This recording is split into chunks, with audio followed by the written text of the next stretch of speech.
नमस्कार, मी दिव्या. तरुण भारत संवादच्या आजच्या बातमीपत्रात आपलं सर्वांचं स्वागत. कोल्हापूर आणि जिल्ह्यातील राजकीय घडामोडी तसेच महत्त्वपूर्ण सामाजिक विषयाचा आढावा आपण घेणार आहोत. पाहुयात दिवसभरातील सविस्तर बातम्या. देशातील बँकिंग प्रणालीसाठी 5 दिवसांचा आठवडा लागू करावा या प्रमुख मागणीसाठी आज देशभरातील 18 लाख कर्मचारी संपावर गेले. कोल्हापुरातही याचे तीव्र पडसाद उमटले असून जिल्ह्यातील 4,000 कर्मचारी या आंदोलनात सहभागी झाले होते.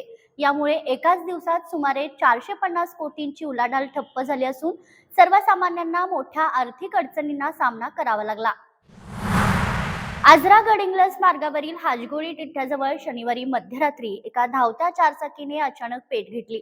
चालकाने दाखवलेल्या प्रसंगावधानाने आणि आजरा येथील मंजूर मुजावर व मौलाना खालिफ यांच्या मदतीमुळे गाडीतील प्रवाशांचे प्राण वाचले.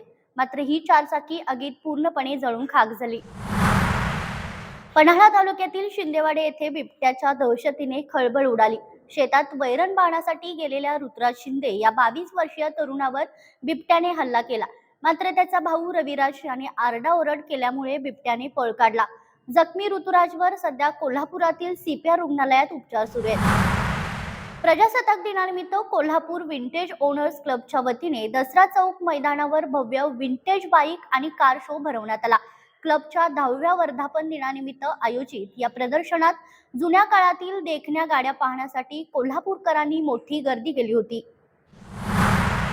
चंदगड तालुक्यातील कुदनूर येथे प्रजासत्ताक दिन लेझिम आणि झांज पथकाच्या ठेक्यात मोठ्या उत्साहात साजरा झाला. तर दुसरीकडे कागल तालुक्यातील करंजविने येथे हनुमान देवालयाचा कलशारोहण सोहळा हजारो ग्रामस्थांच्या उपस्थितीत आणि भक्तिमय वातावरणात पार पडला. एकेकाळी भूताचे गाव म्हणून ओळखल्या जाणाऱ्या करवीर तालुक्यातील बेले गावाने आता अधिकाऱ्याचे गाव म्हणून नवी ओळख निर्माण केली आहे. या गावातून आजवर 18 महिला पोलीस अधिकारी घडलात. महिला सक्षमीकरणाचा हा आदर्श तरुण भारतच्या प्रतिनिधी नीता पोद्दार यांनी समोर आणलाय. एकेकाळी अंधश्रद्धेच्या सावलीत अडकलेलं हे गाव भूताचं बेलगाव म्हणून ओळखलं जात होतं. पण या मातीत 18 मुली पोलीस अधिकारी झाल्या आहेत आणि आता या गावाला अधिकाऱ्यांचं गाव म्हणून ओळखलं जाणार आहे. त्याचबरोबर कोल्हापूर जिल्ह्यातील 40हून अधिक अकॅडमींमध्ये आता पुरुषांच्या तुलनेत महिलांचा सहभाग वाढत असल्याचं सकारात्मक चित्र दिसते. चूल आणि मूल या चौकटी मोडून वर्दीचं स्वप्न पाहणाऱ्या या रणरागिणींवर तरुण भारतचा स्पेशल रिपोर्ट. 10 वर्ष झालं मी इकडे कोल्हापूरला आलोय कुस्तीच्या प्रॅक्टिससाठी. माझं 10 वेळा नॅशनल झाले.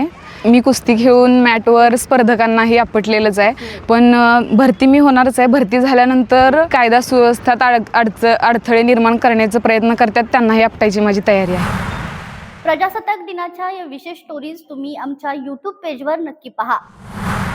वारकरी संप्रदायाचा वारसा जपत टोप येथे ज्ञानेश्वरी पारायण आणि अखंड हरिनाम सप्ताहाची सांगता नेत्रदीपक रिंगण सोहळ्याने झाली. अश्वाच्या टापा आणि माऊली माऊलीच्या जयघोषाने संपूर्ण परिसर मंत्रमुग्ध झाला होता. तर या होत्या आजच्या ठळक घडामोडी. अधिक सविस्तर विश्लेषण, स्थानिक राजकारण आणि जिल्हाभरातील महत्त्वाच्या बातम्यांसाठी आजच तरुण भारत संवाद पेपर खरेदी करा आणि रोज न चुकता वाचा. अशाच नवनवीन अपडेटसाठी पुन्हा भेटूया. तोपर्यंत नमस्कार.